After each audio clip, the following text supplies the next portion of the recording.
आपण सगळे जिवंत आहोत याचा पुरावा देऊन आज या ठिकाणी आपण उभे आहोत।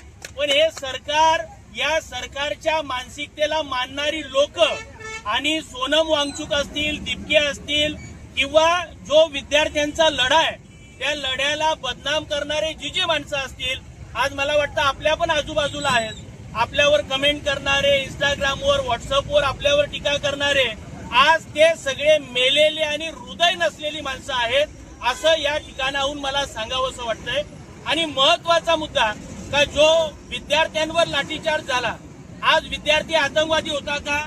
विद्यार्थी हत्यारं घेऊन हातामध्ये आलेला का? बंदुका किंवा चाकू घेऊन हातामध्ये आलेला का? तर नाही।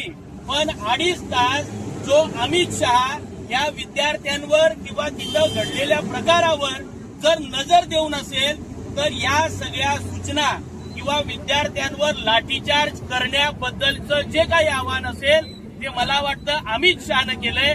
आणि धर्मेंद्र प्रधान ज्याचा राजीनामा तर सगळ्यांना पाहिजेच, म्हणजे देशभरामध्ये याची नोंद घेतली जाते, निषेध केला जातोय, पण हा प्रकार जो गृहमंत्री आहे त्या अमित शहाचा देखील राजीनामा झाला पाहिजे।